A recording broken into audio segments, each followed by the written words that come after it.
Salt and pipe smoke cling to a stranger's leather as dawn lifts over the Shire.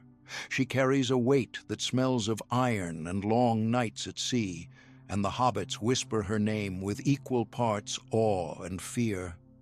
Ripley has survived things that eat light and sanity. Now, those instincts collide with an old, slow threat burrowing beneath halfling hills, and whether she can translate ruthless survival into tender guardianship will decide if the Shire survives. The morning comes in a soft green hush, as if the world here prefers to wake without hurry. Round doors open like yawns, and terraces of cabbage and thyme glitter with dew. Smoke from clay pipes wavers among the chimneys and settles on the stranger's shoulders as she walks the lane, boots careful on soft earth that mugs at her heel. Her leather smells not only of salt but of oil and a cold heat, as if somewhere within it a small thing sits that will not be appeased. Children fold their curiosity into holes and watch. Elders lift their brows. Even the dogs pause mid-sniff and cock their heads. She speaks little. When she does, her voice is short and precise, the kind that has learned to save breath for the night watch.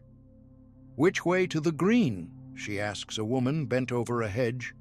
The woman points, fingers reddened by peat. Names come slowly. Here she is called Ripley without ornaments, a word that lands oddly on old tongues but spreads like a new turn of a road. Hobbits trade tales of sailors and distant lights, and their imaginations fill the spaces between cobbles. They cannot picture the dark she has seen, only the hard edges of the way she moves and the steady way she watches the ground. There are reasons the halflings watch their earth now with uneasy eyes. For weeks, the lanes have trembled with a hollow anger, like something that mends itself slowly and without care. Cisterns have turned sour potatoes, crack open, and rot at the heart. A network of shallow hollows has opened beneath orchard roots and left trees leaning as if drunk. An old badger of a farmer swears his hives hum a different note. He says the bees beat their wings against the new cold. When Ripley kneels to touch a rent in the soil, she finds not the loose root mat of a mole, but a clean, smoked-skin passage, as if the earth had been eaten and then sewn closed. Her fingers come back dark with a fine, oily dust that will not wash from the grooves. Ripley knows the language of tracks and silence. She learns the Shire's footfalls in the first hour, the weight of a hobbit's pace, the scuttle of a thrush, a fox's long, clear tread. At night, she sits with her back to a tree and listens for the wrong things, the soft slide of loosened stone, the distant gnawing that promises depth. She has kept watches where light can be hoarded into small places and where every sound means a choice. Here, among the hill holes, her ear catches a thing that is older than the alarm bell. It is a patient eating, a patient unmaking. Her jaw tightens.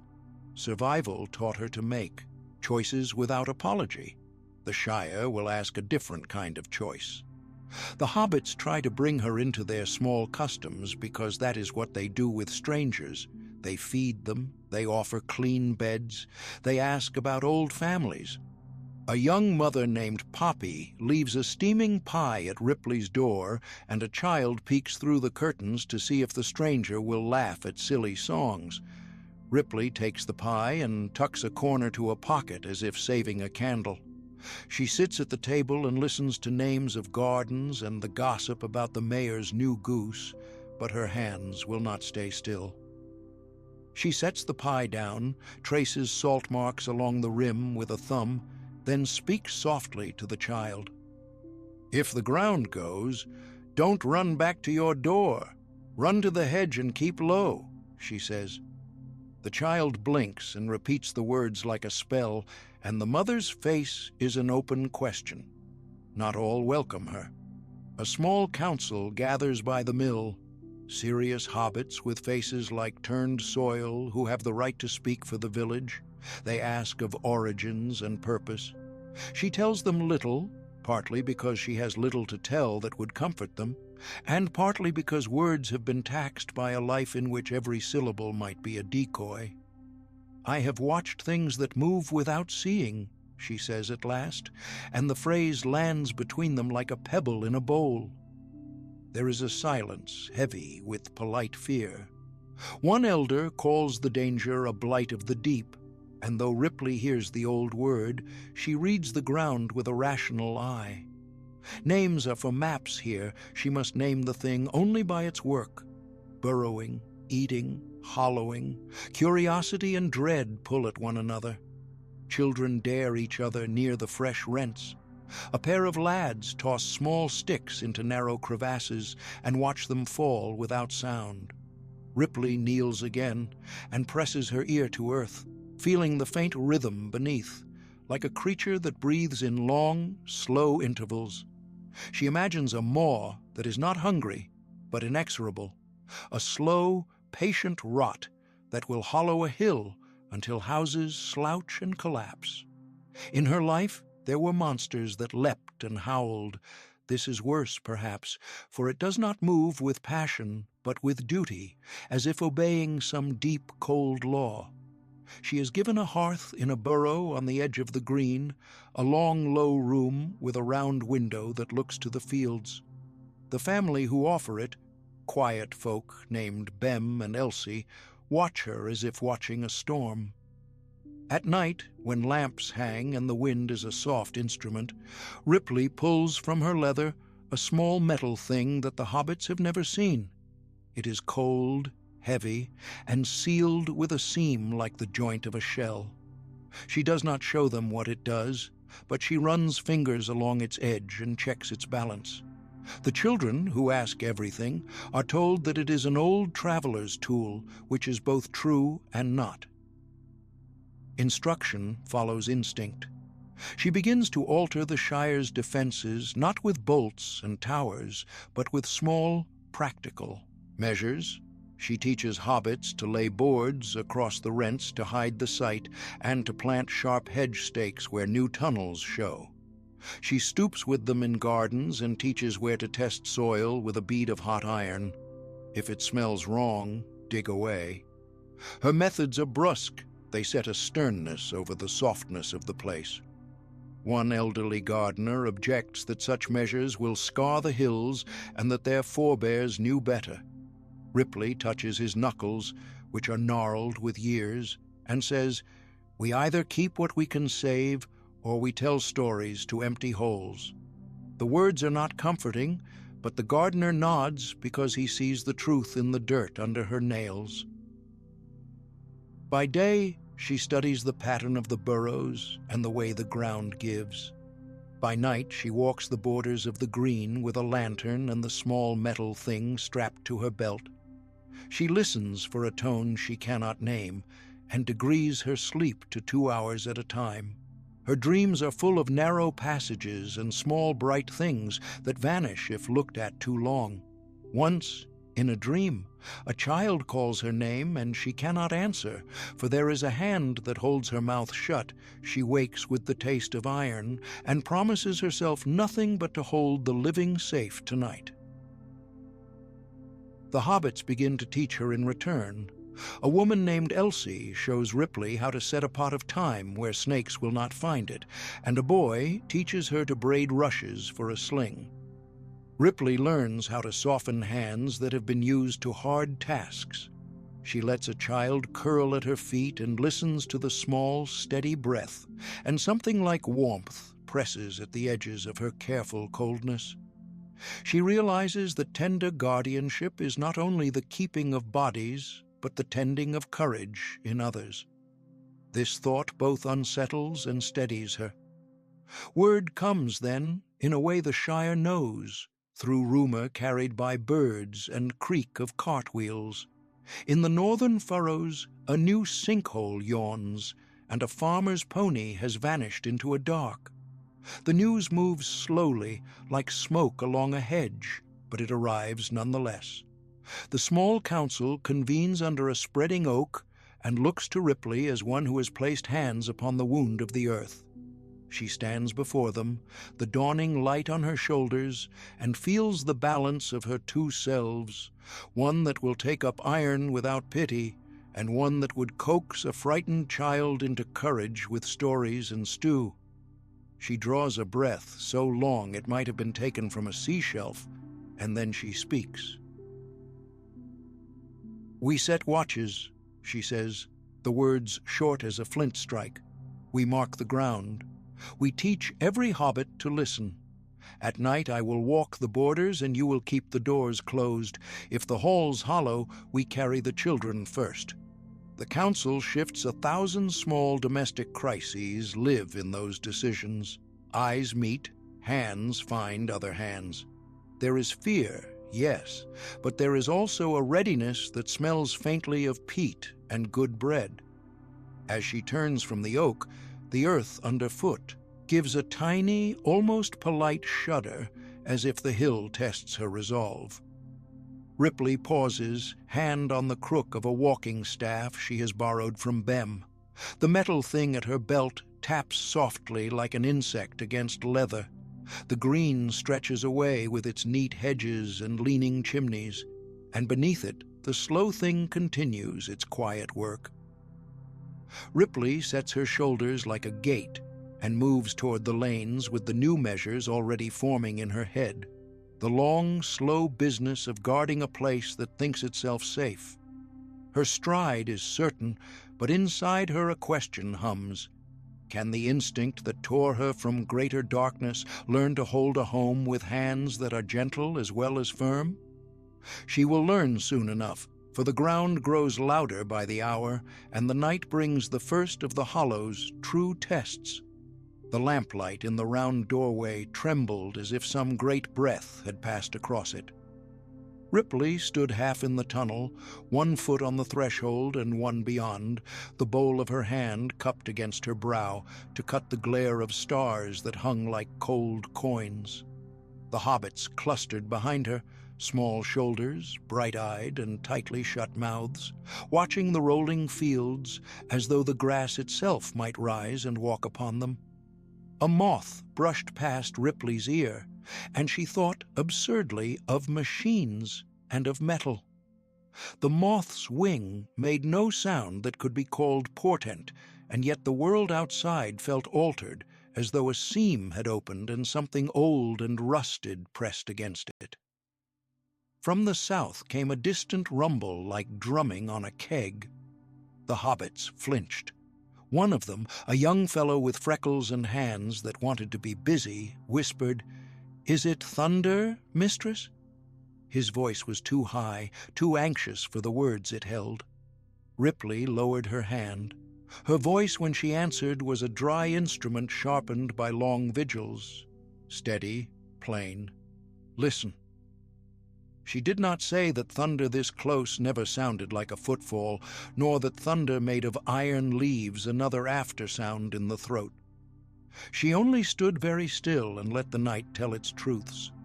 A wind moved through the hedgerow, not the soft curling sort that smelled of bread and summer, but a keen edge of cold, as if someone had been working iron in the dark and thrown the shavings to the sky. A light came then, low and hard, skimming above the barley. It was not the warm glow of a lantern, but a cold, blue sheen that made the hedgerows look like the underbellies of fishes. The hobbits murmured. One clasped a small silver spoon as if it were a charm. Ripley watched the light cut the slopes and saw at its center a shape riding the wind. No horse, no hawk, but a silhouette like a long-armed thing with limbs folded close to a body of shadow. The sound it made was a sliver of metal passing through cloth. Hobbits drew nearer to Ripley as if she were the peg that held them from flying loose. She could taste oil then, sharp and bitter on the air. The smell told her, no man's tale. She knew it belonged to machines and engines that had no place in these dales. Yet some things answer to the same language everywhere. The shape banked, and where its shadow passed, the dew did not glint, but lay dead matte. Ripley's hand found the weapon at her side without thinking. It was a tool she had learned to coax obedience from in a land of curved knives and bows. It looked oddly simple and blunt. The barrel's silhouette cut into the lamplight like an oath. They came upon the road first as whispers. 3 riders, cloaked and low, moving as if the earth itself bowed away from their passage. Their horses were big and hard, with veins that stood like dark cords. The riders bore no banners, only the black sheen of their cloaks and a scent of old iron. One dismounted and came up the lane, his boots unmaking the grass. He did not stride, he glided, a thing that made no sound save the slow creak of leather and the wet slapping of harness. The hobbits drew back against the curved wall, their breath white in small, soft bursts. "You have come far from your fires," the rider said. His voice was like a bell struck in water. No name came with it. The hobbits' faces went papery with fear. One began to weep silent tears that rolled without sound. Ripley stepped forward so that the lamplight fell across her shoulders. She let her shadow lie long and straightforward before her. No show, no flourish. "There are children here," she said. The word children bit sharper than she intended. The rider's head cocked, as if the wind had whispered a jest into his ear. He spoke again, and his words were not friendly. "Send your strangers forth. The road must be kept clear." He lifted a gloved hand, and a small dark thing slipped from his cuff, a disk of hammered black that hummed like a trapped insect. Ripley did not beg. She did not kneel. Her training made her quick with simple truths. "We go nowhere," she said. "We have no quarrel." The disk vibrated and cast a cold sheen over the round doorway. The hobbits pressed closer to her back. One slipped a hand into the hollow of her jacket, fingers seeking warmth. Ripley felt the small fingers tremble and understood the measure of fear. She spoke then, in a voice that was not for the rider but for the hobbits, instructing them plainly how to move and where to be still. The young freckled one, whose name was not worth saying here, obeyed. He took up a ladle and set it down on the doorstep like a shield, absurd and brave. The rider raised the disk, and the grass at his feet blackened as if frost had passed over it. A hush came so sharp the hobbits' breaths seemed too loud. Ripley let the hum of it wash over her. There were things in the old wars she had known that worked on the quiet of a room, as this did lights that made men look foolish and sound into silence.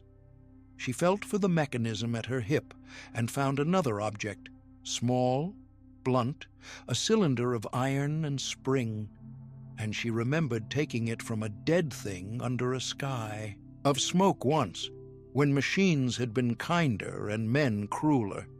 She turned it in her hand and thought of triggers and of the way fear will curl a man inward until he is only a shell.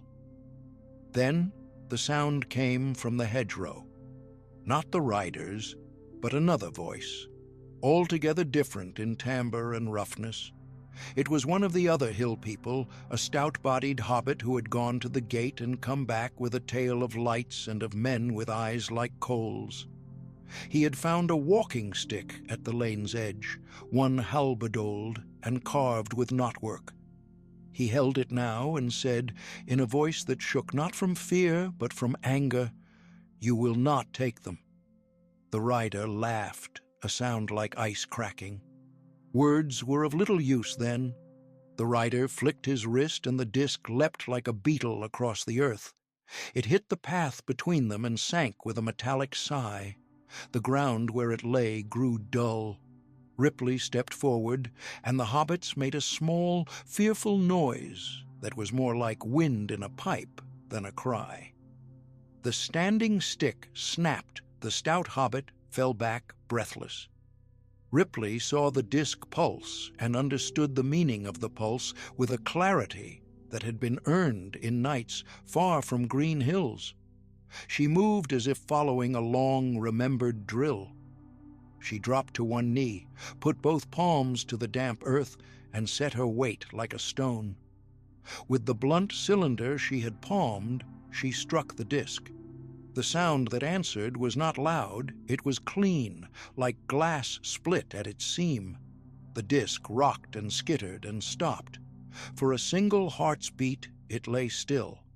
The rider's face changed, an unmasking of annoyance into something colder. He took up a blade that was not steel, as hobbit folk know it, but something thin and black, and mirroring the absence of light. When he moved, the hedgerow shadows bent aside, as if ashamed. Fire answered then. Not a hearth fire, but a flare of light from Ripley's weapon, a sharp, ordered blast that turned blue in the night and left the rider's cloak with a bright jag. He swore. The sound of the swore was thin and foreign. The horse backed, and the animal's eyes reflected like lamps. The hobbits pressed closer to Ripley, bewildered and utterly grateful. A small hand slipped into hers, and the grip was hot and firm with trust. Ripley felt the human weight of that trust, and it steadied her. More riders came upon the lane like so many tides. Black cloaks multiplied, the shapes blurring at the edges as if the night itself had taken up arms. Their leader did not falter. He lifted the disc again, and more of the ground became dull and hard. Ripley fired twice more, aiming to wound the machine more than men, to break the thing that carried their force rather than to spill blood on the grass. Metal shrieked, one rider's mount stumbled, and the creature fell with a thud that muffled itself against the earth. The rider slid into the mud and did not rise, but there was no gore to speak of. It was that kind of falling, a breaking of pride and a spilling of small pieces. The hobbits ran, not wailing, but with a determined hurry that made their feet slap the path. Ripley moved with them, shepherding, pressing back the tide of cold-faced shapes with flashes and shouts. They ducked through a break in the hedge and into a narrow lane that wound like a secret vein toward other hill-holes. Behind them there rose a low, unearthly cry, the sound of something calling to something else, and the air began to fizz with tiny white sparks, like moths burned at a candle. Ripley felt the sting of one upon her cheek and tasted iron on her tongue. The strange weapons had a certain cruelty, small, surgical in their choice. "Keep low," she ordered, and the hobbits obeyed with a slavishness that was touching. One lagged Ripley's hand closed on his jacket and hauled him forward with a force that was not cruel, but absolute. They moved through gardens where radishes had been left half-pulled, past a scarecrow with its straw heart beating in the wrong cadence, and out into a lane backed by old oaks that bent like watchmen. The riders were at their heels but careless now, thrown by the sudden loss of certainty. Ripley could hear them curse the wind. They spoke in a dialect of hardness that had no pity. At a crook in the lane, Ripley halted them and turned. The road behind them was a smear of shadows. The riders had not yet broken their pace. She looked into the hobbits' faces.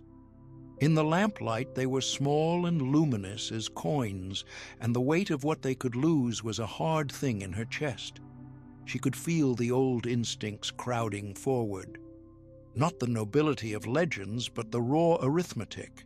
Led them to safety, delay the foe, strike if the chance asked for it.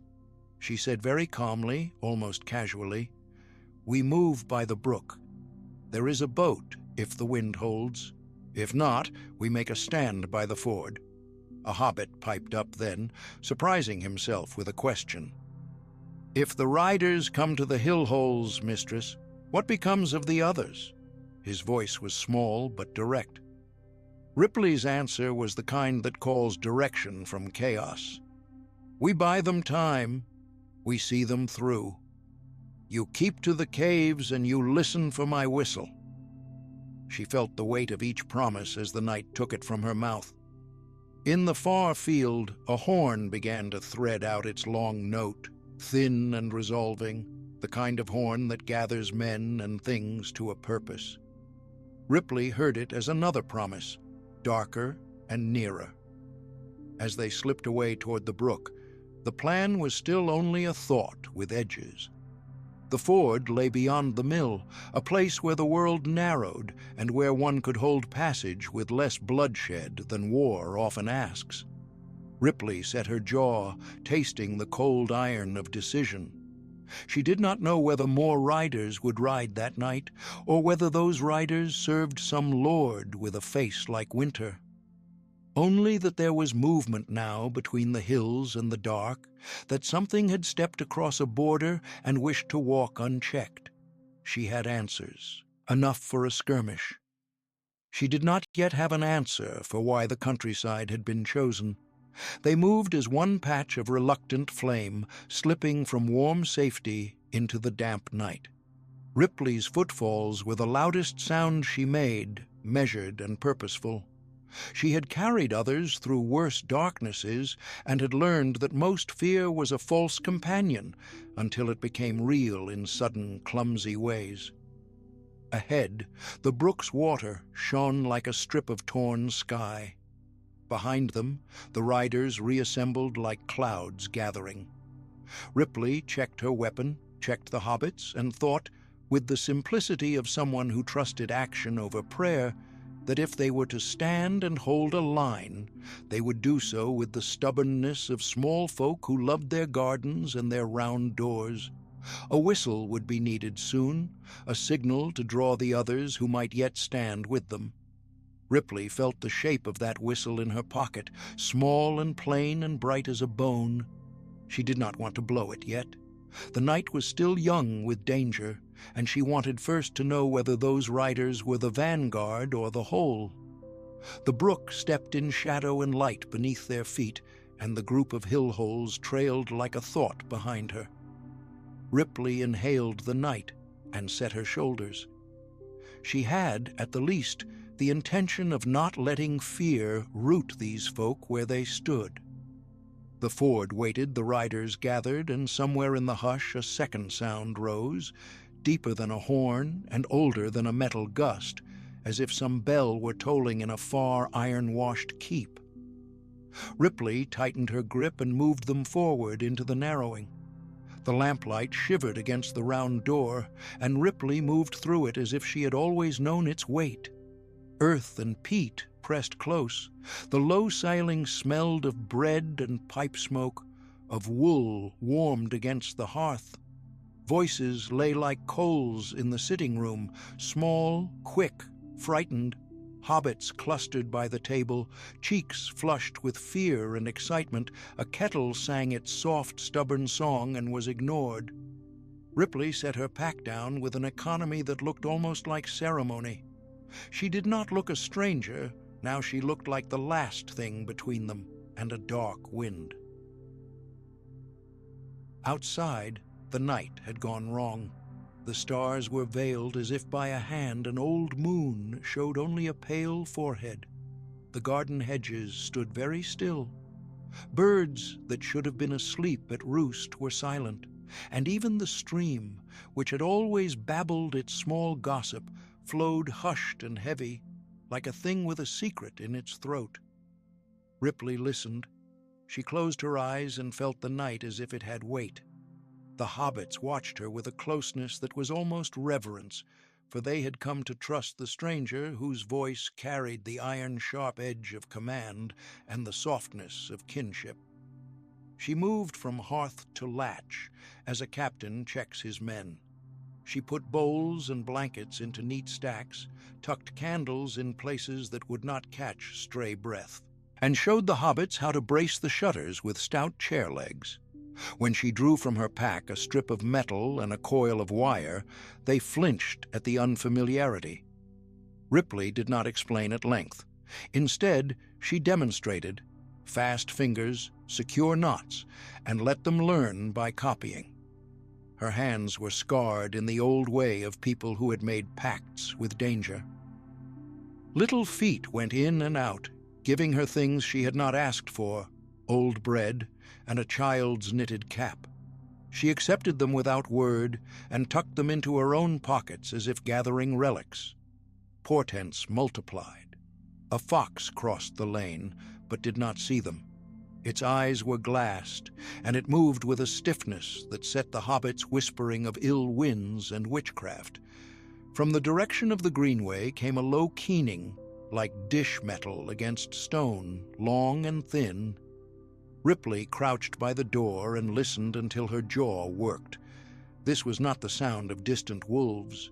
It had the wrong tone, slow as a machine wound down, and beneath it a whisper like cloth sliding on bone. She felt something that was not quite fear, but a readiness that had been bred into her in places far from peaceful hills. When the first scout came, it was only an impression, a shadow at the edge of a hedge, a scent of smoke and iron. Then a party of riders spilled into view down the lane, cloaks flapping, their horses smelling of sweat and old blood. Their figures were sharper than the local folk. They carried banners, or perhaps banners of the mind, things that spoke of a far authority and of orders given in cold rooms. The hobbits crowded toward the hearth as if children drawn to a fire. Ripley moved outward like a hinge, placing herself behind the door where she could see both house and lane. Her hand rested on the strip of metal like an oath. The riders halted beneath the hill, faces hidden by hoods. One dismounted and lifted a pale hand. He did not call. His voice was a hollow in the air. From the rider's pause came a question that could not be ignored. He spoke of a name that rang like an echo. A lord, or a thing pretending to be a lord. The hobbits answered in clumsy, truthful ways, because hobbits do not hide what is true from one another. The rider's question was met with a trembling truth. We are simple folk, nothing of import. He listened as one who already knows the lie. A second knock came later, sharp and practiced. Ripley opened, but not fully, showing enough coldness in her eyes to warn. The rider smelled of horses and old travel. He offered not an olive branch, but a paper, a scrap sealed with black wax. The seal lay like a bruise on the paper and bore an emblem none of them knew. Ripley read, without revealing the whole, the words. Inside were short and formal, ordering search and seizure, naming the hill for scrutiny under penalty. The rider claimed he acted for the greater good. The hobbits' small mouths formed words that tasted of fear. Ripley folded the paper in her gloved hand. She had lived. Under orders, she had broken them. She looked at the rider, and in the set of her jaw was the answer, not tonight. Night sharpened then, as if it had been waiting. From the greenway beyond the lane came the stamping of many feet, not of horses, but of men marching in iron-soled boots, and the air took on the heavy scent of rust and damp fur. Torches flamed up like captured stars, and with them came creatures that moved with a gait both quick and wrong, eyes bright like embers, mouths that smiled too widely. They were not the men the riders had sent. They were smaller, scrabbling, more numerous, and when they saw the light of the hill, they ran toward it with a hunger that made the hobbits' children curl inward. Ripley did not flinch. She took the strip of metal and the coil, fashioned a small device with a thumb's worth of careful nimbleness, and turned to the hobbits. "Get below," she said, and her voice was a blade that left no room for argument. The hobbits went as told, moving into the cellar where a passage dipped like a throat into earth. Their murmurs were quick prayers.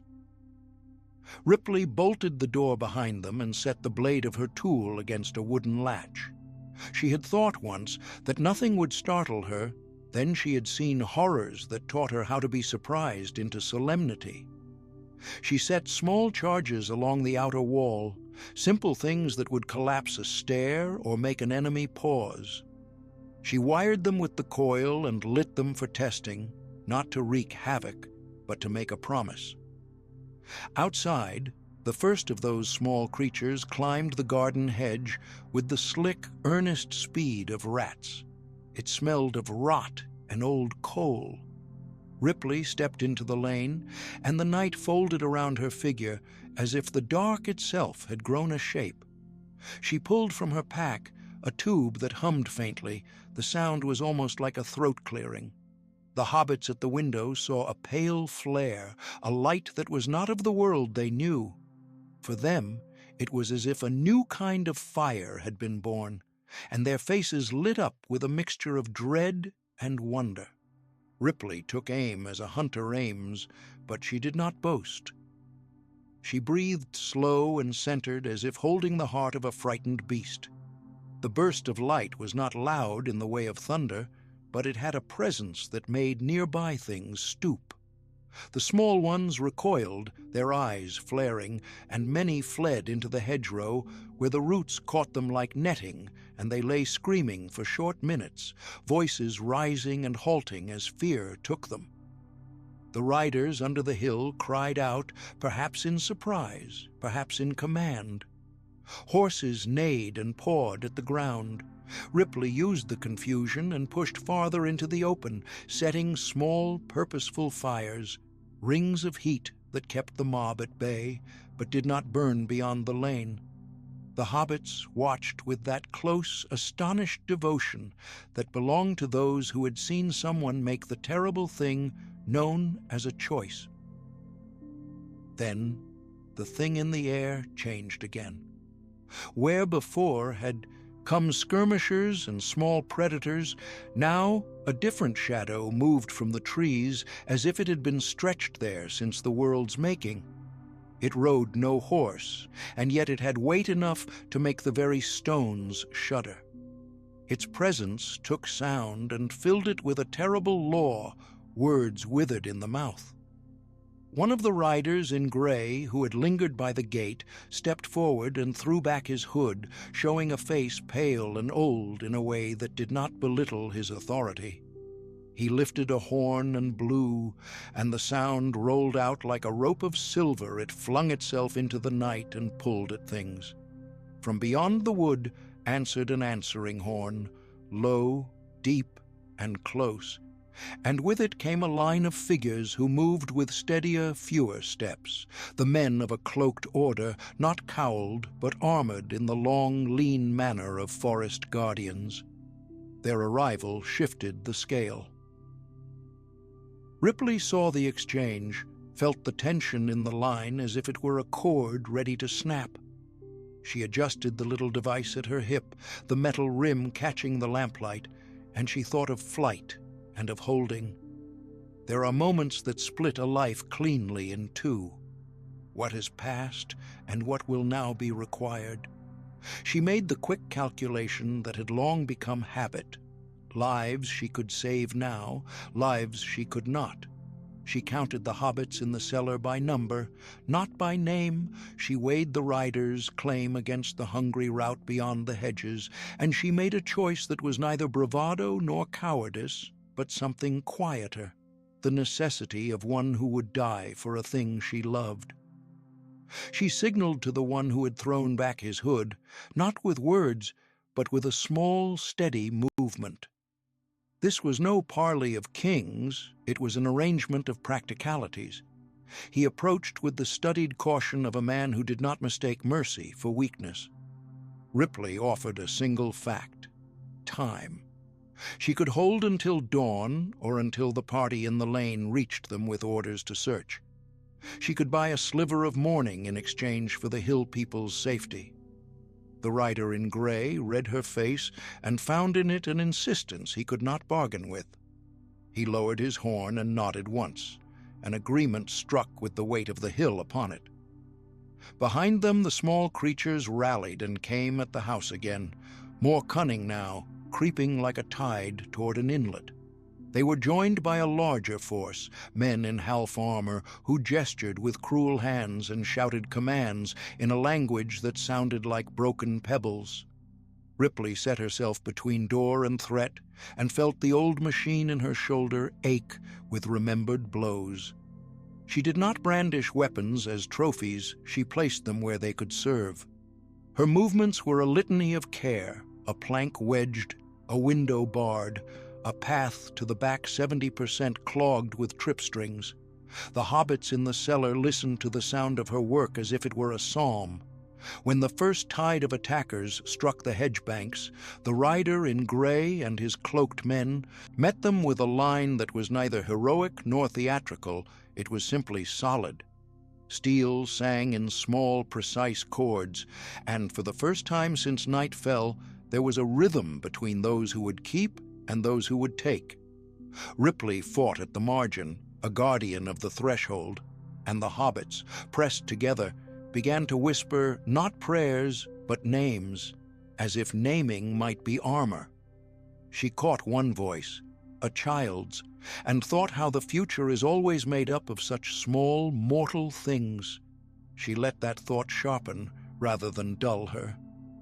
The clash became a braided sound, the thud of boots, the creak of leather, the low moan of armor. Flares of light lit faces and threw them into relief. Fierce young men, older men who had carried too many winters, boys with the hard eyes of those who had lost much and will not be beguiled again. Ripley moved among them like a fixed current, directing, repairing, redoubling a defense that might yet be broken. At the moment when the forces seemed to gather into a wave, the horn in the rider's hand called out again, but this time it spoke not to summon but to warn. Far off, in the thick of wood, a second and colder sound made itself known, the sound of silk dragged over stone and of breath that did not belong to the living. It came as a long, thin note that hung in the chest and in the throat like a promise of frost. The men at the front turned their faces toward it, and their hands went to blades that had suddenly grown small. Ripley felt the air change as if a door had opened into a different weather. She tightened her grip on her strip of metal and looked toward the cellar steps where the hobbits waited in the dark, and she thought one word that held all the night's mathematics: hold. She could buy only so much time. She had already glimpsed, in the way a person who has seen too much can glimpse future pain, that whatever came with that cold note would not be placated by stout shields. Her plan would have to bend, not break. She reached into her pack as if to draw a map, but what she drew out instead was a small, wrapped thing of leather and wire. She did not show it to the riders. She tucked it against her chest where the night could not see. The horn sounded again, the line held, and Ripley made ready to step from keeping to striking, to turn the defense into a motion toward survival. The next move would be hers, and she knew the road it led down. She also knew that it led somewhere the hobbits must not follow unless they wished to lose everything they loved. She set her jaw and listened to the cold voice from the wood, and then she stepped forward, making her choice aloud in a language older than iron. For the hill holes, for the hearth, for those who have no other champion.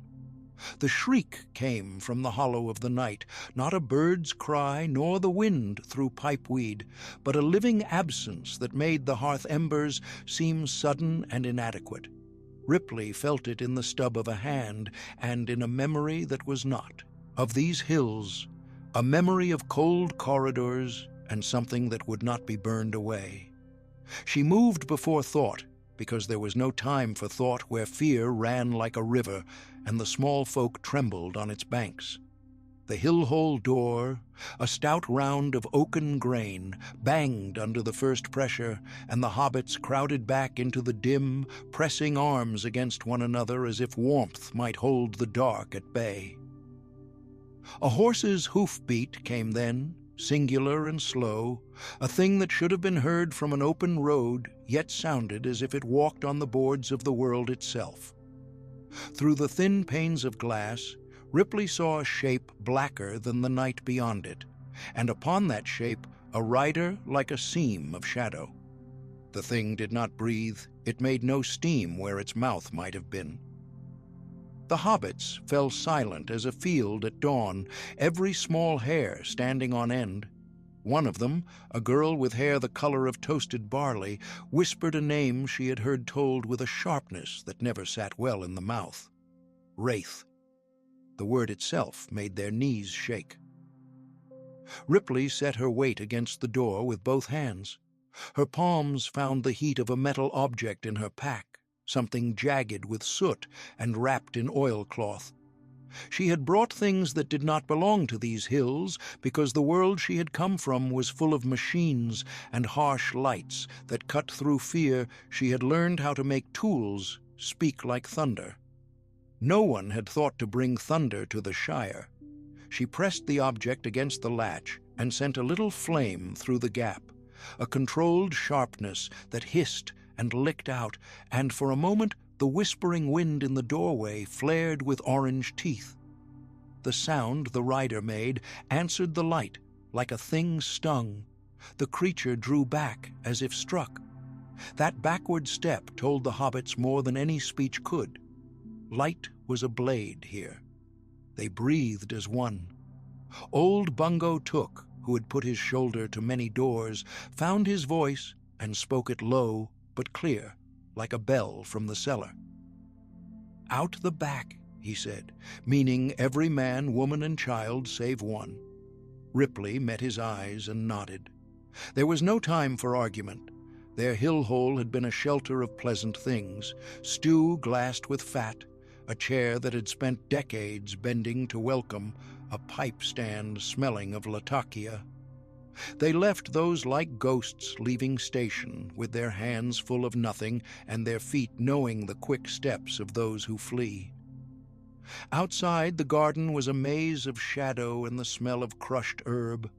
The sound of the rider grew, like an iron shoe on the inside of a tin drum, near enough now to count the stones that it passed, yet far enough that the eye refused to keep it. Ripley led them through a hedgerow that scraped their coats and caught the moonlight like teeth. A lantern at her belt cast a pool of yellow that trembled with every breath of the hillside. The hobbits shuffled, small shapes beneath the leaves, and in that yellow light their faces were thin as moons, bright with courage and fear in equal measure.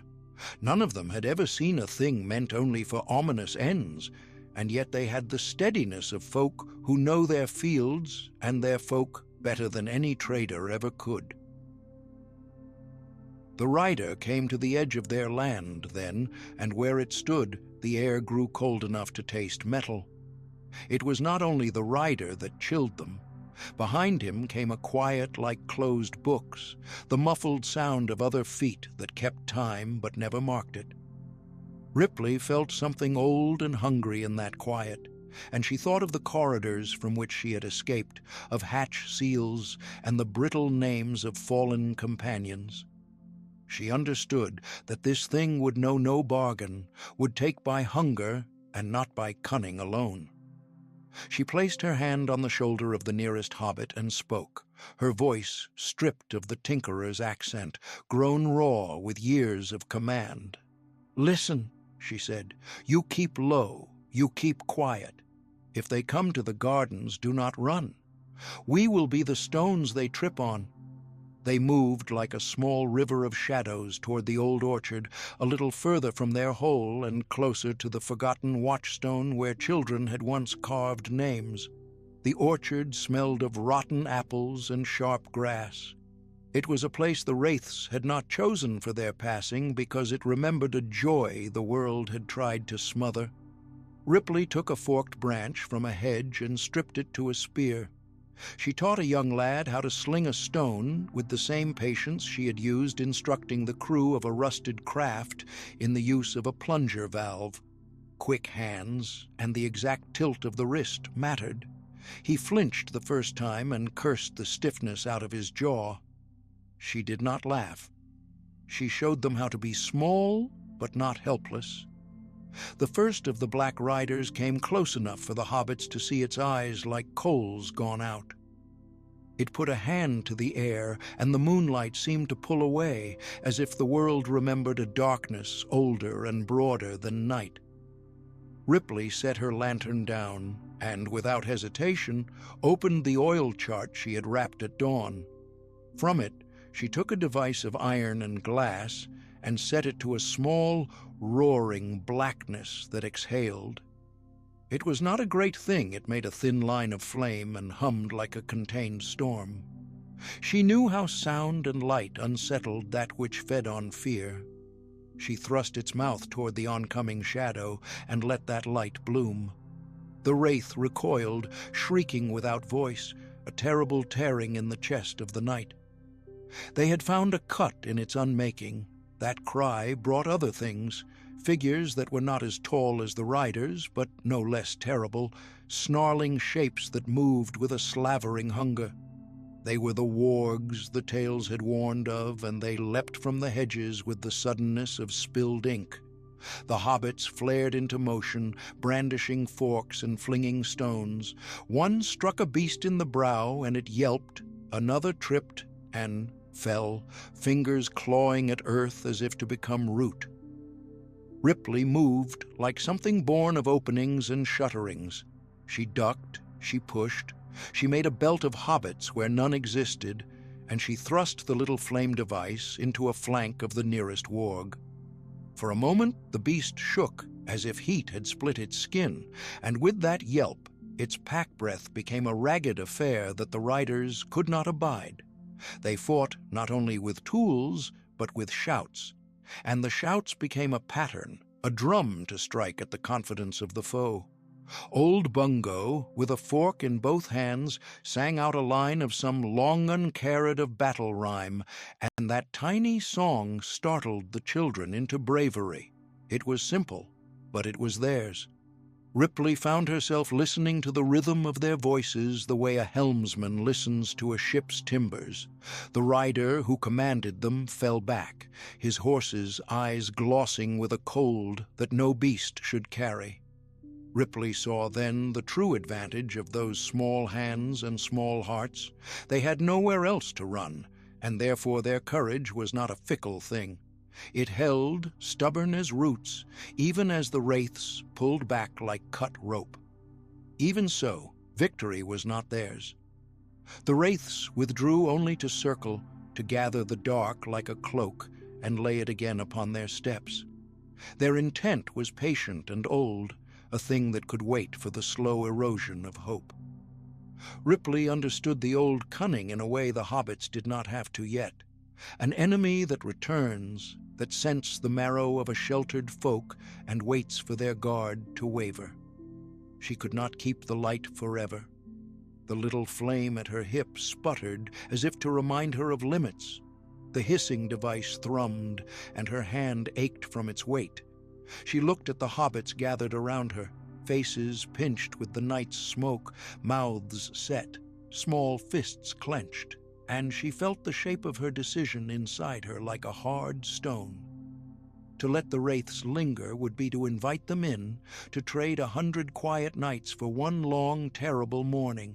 To flee would be to take these people into a world they were not ready for, to make them run roads they had no maps for. Ripley had been a soldier of sorts. In other lives in those days, she had learned to choose where to stand and where to push.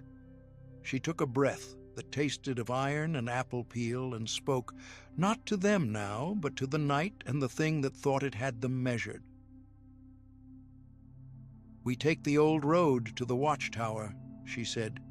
"We make a stand there, or the hill becomes a tomb." Her voice did not shake. The hobbits looked at one another and then nodded, some with tears beginning, others with the hard set of those who decide to carry a burden. Ripley seized the lantern, wrapped the device against her chest, and turned her face to the path that would take them away from their sweet dwellings and toward a ruin of stone that had seen younger wars. Behind them, a wraith lifted its head and listened as if it knew the taste of resolve. Ahead lay a tower half upright on a line of cliffs, shelter and risk braided together. They moved as one, small feet in the dark, and the hill remembered them going. Ripley walked at the head, her shadow long as an omen, and when she crossed the orchard's last gate, she did not look back. She looked for the best way to hold a thin light against a wide and hungry dark. The wind had stilled to a hush that felt like listening, as if the land itself waited to hear what might befall a handful of small folk and the stranger who kept them. Earth and turf smelled of last night's rain and the slow, sweet rot of leaf mold. Overhead, the sky was a deep, bruised blue, the thin moon a pale scar. Ripley crouched against a ring of stone, her back to damp earth, hands empty for the first time in many nights. The hobbits huddled close, breath quick and invisible in the chill. They looked small and very mortal, and in their eyes lay the same stubborn, fierce thing that had made them survive 1,000 minor dangers, the stubbornness of home. One hobbit, the eldest, touched the iron band on Ripley's wrist with a trembling finger. "You do not sleep?" he asked, voice like crumpled paper. Ripley let out a short laugh that had no humor. "I don't trust the dark," she said simply. "Not yet." Her eyes searched the rim of trees where shadow gathered thicker than it should. There came a sound then, not from the ground, but from the hillsides, a whispering like many feet over dry leaves, and the breathing of something large. The hobbits tightened into their coats.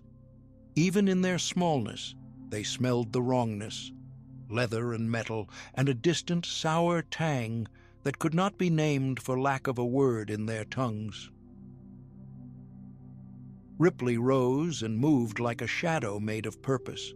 She spread a sheepskin and set stones upon it, arranging them with a care that spoke of long practice in making order out of chaos. She spoke little. Her voice was practical and quick. "If they come by the lane, you'll go through the old route way," she said. "2 by 2, no lanterns. Keep low. If they come from the west, climb to the oak and wait. If they circle—" She did not finish the sentence. A plan hung in the air, a few simple commands that could save lives. Footfalls, then, sharper now, the timber rattle of armor, and a single torch glowed and bobbed like a captive star behind the trees. The hobbits drew back as if pulled by strings. Ripley stepped into the small lane and met the first of the dark shapes with a light that was not of flame. She hauled from beneath her coat a small thing of metal and glass, its face smooth and black. When she turned it, there was a sound, a low hum, and light like blue winter spilled out, cold and pinched. The torchbearer halted. The light struck the hollow eyes beneath the helm, and the mouth gaped, either in confusion or in immediate hurt. The men who answered the torch were not men of the Shire, but creatures clad in odd, jagged harnesses of battered steel, and many wore the marks of haste and hatred. Their leader barked a word that was not common speech, and they pressed forward with short cries. Ripley did not fire. She did not need to. The little blue light made the nearest stagger, hands lifted to shield their faces, though no heat touched them. It was a thing not born of the country. Its light smelled of iron and frost. One of the hobbits whimpered.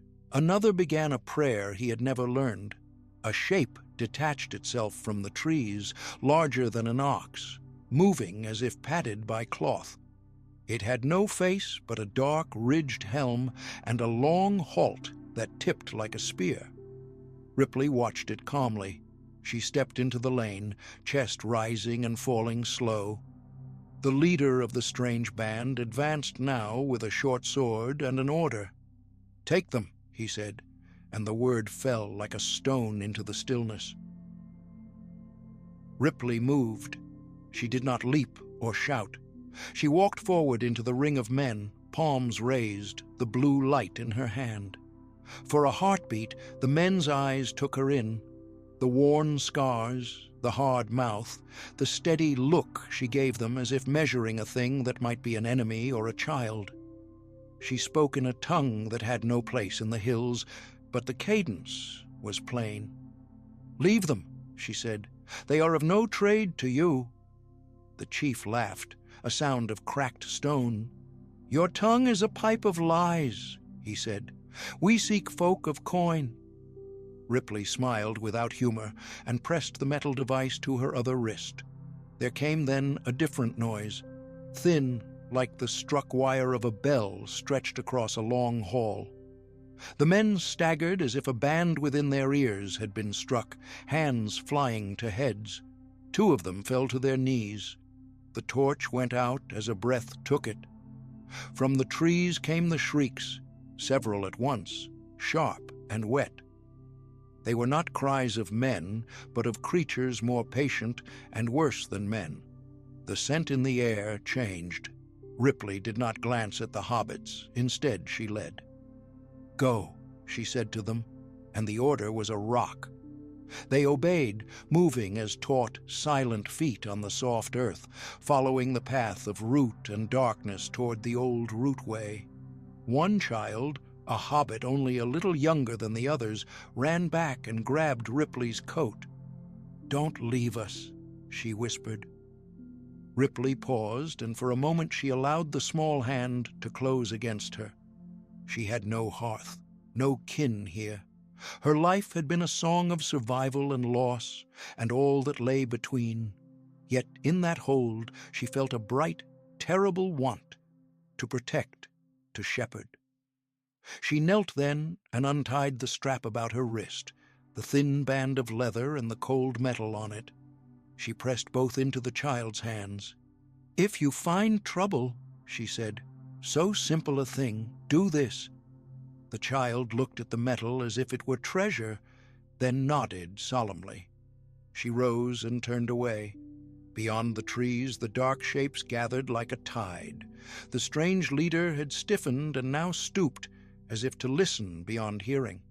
A low, rasping voice came from the depth of the trees, a sound that made the hairs along Ripley's arms rise and stand like small soldiers. Not a word. It was an omen, a summons. Ripley looked at the men, and then past them, into the space where the moon showed broken. She had time enough for one more gambit. She moved to the edge of the lane and knelt, working with quick hands to unroll something of cloth and wire, things so small and clever no one in the hills could have guessed their use. She set them like seeds, hidden in the bracken and under piles of loose earth. Her fingers were steady, though the cold bit them. She wrapped the last knot and ran a thin wire up into a tree. A simple mechanical whisper, a snare of metal and rope, and then she stepped back to the men. They charged as one, a braying tide of blades and rended cloth. But Ripley had learned to meet fear like a craft to be practiced. She shoved out with a sudden weight at the first man. He was thrown by the force of her shoulder into his fellows. The string she had left sang clear and tight. A runner tripped, and the whole line wavered, then collapsed as a trap turned the ground beneath them. Roots and vines tightened with a cleverness taught by far seas, and men who thought to take small folk for coin were thrown and tripped and stumbled, entangled by sudden ropes they cannot see. From the trees, the other creatures broke at last into the light, long-limbed and hollow-eyed, smelling of damp and hunger. They moved with a terrible patience, mouths opening without sound. Ripley watched them and felt again the old memory of a ship's hull groaning under pressure, and she understood with a cold, private clarity. These things took advantage of panic. They drank fear like fuel. She would not give it to them. She grabbed a fallen torch and flung it into a pile of dry brush she had prepared. The flame leapt high, not for warmth, but for answer. The creatures squealed and backed, their faces turning away from fire that burned more like a white truth than a comfort. In that moment, the men faltered, their numbers scattered. Ripley did not chase. Her whole body remembered a narrower corridor, a dock, A ship's bulkhead she knew only too well the cost of a hunt. She moved to gather the hobbits. They emerged in a ragged line from the rootway, eyes wide, faces lifted to the stranger. One stumbled and would have fallen, but Ripley caught him, held him as if he were a sack of grain, steady and small. The hobbits clustered like a flock that had been counted, and Ripley counted them with a quick, mothering glance. All were there, all were breathing. The strange men and the darker things retreated into the trees, wary now of fire and cunning. The torchlight made their armor gleam like gulls gone wrong. Their leader looked at Ripley as if he had lost a coin he that had not known was valuable. There came then from the west a sound like a horn, low and rolling. Not the clear trump of the Shire, but a rumble carried on the green that put a pressure on the ear. It was neither for them nor at them, but it marked time and place. Ripley turned toward that sound. The hobbits followed her gaze and shivered. Whatever blew that horn was farther off, perhaps a reinforcement, perhaps something else, and its meaning was not yet friendly. "We go," she said, and the certainty in her voice made something solid of the night. She took off a cloak and wrapped it about the smallest hobbit. He smelled of warm milk and earth and fear. Ripley tucked the metal device into her pocket and kept the other small bands, the little tools she used for survival, close to her breast. She thought of ships and stars and of a life that had been hammered and folded by things with no mercy. She thought of the hobbits, of hands that had never known more than bread and song, and felt a tenderness sharp as a knife. As they moved away, the torchlight behind them burnt down to coals and then to ash. The men in armor slunk back into shadow like beasts that had taken fright at a new bridle.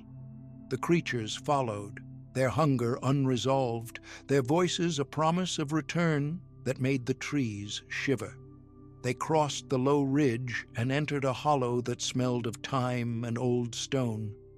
Ripley led without hesitation toward a place she had seen only from the lane, a narrow tunnel that winded under root and old wood, the sort of rootway that her small guide had spoken of in hushed awe. It was not a refuge, but it would hide them for a night's breath.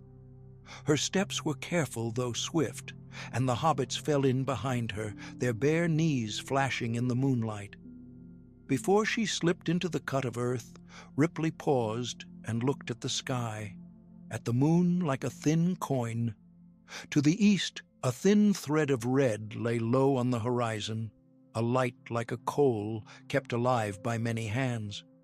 It was not the glow of lanterns, but the far and terrible burn of something else, the marks of a war that touched no hill-hole yet, but promised to come. Ripley tasted the air and found it bitter.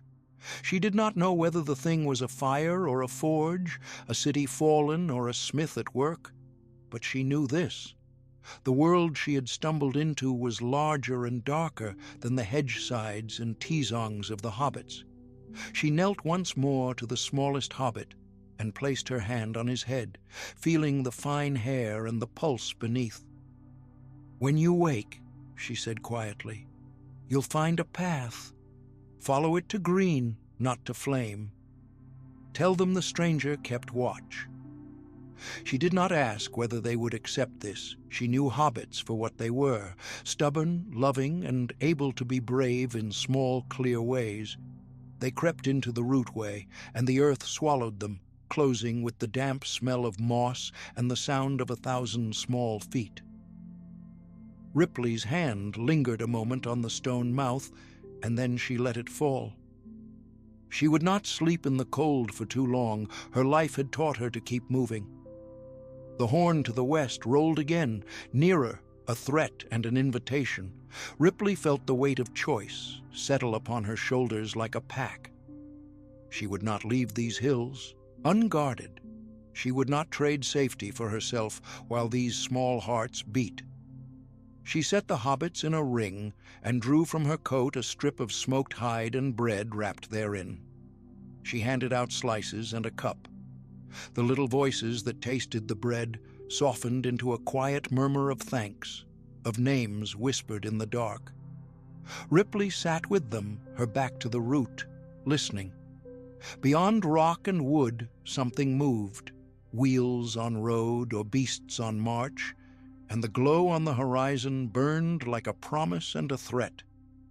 When the hobbits slept, heads pillowed upon cloaks and chests, easing with slow, even breaths, Ripley stood and peered into the tunnel's black mouth. The wire she had left beneath the grasses held their edge, small and snug. She thought of distant stars and metal halls, of a life that had been one long defense against a thing that could not be bargained with. Then she squared her shoulders and turned back to the sleeping ring. Her hand went to her pocket and closed on cold metal. Tomorrow would demand more than tricks and light. The horn meant that dangers rode the roads, and the glow on the horizon was a sign that greater fires had awakened. Ripley tightened the strap about her wrist anew, felt the press of leather against skin, and made a silent, unbending vow. She would lead them out of these hills if she could. If she could not, she would teach them to take the fight on terms they knew. She would not let the darkness choose how they died. She set watch for the night, choosing 2 hobbits to keep vigil, and then, with the moon thin and aching overhead, Ripley walked the length of the routeway, touching the damp stone as if reading a map. In the slow, hollow dark, her mind began to sharpen into plans. A path beyond the hills, a place of green and old oaks, a rendezvous with those who might still heed the pleas of small folk. The horn rolled again, closer now, and the glow on the east burned like a promise of war. Ripley breathed in the scent of moss and held the breath like a talisman. She would not fail. She had not been made to fail. Her steps took her out from the mouth of the routeway toward the place where the lane opened. The night held its breath with her. Ahead lay shadow and decision, and beyond that, something older and far harder. Ripley tightened her grip on the small things she carried and walked on into the dark, leading not for glory, but for the shelter of a hearth she would yet see kindled.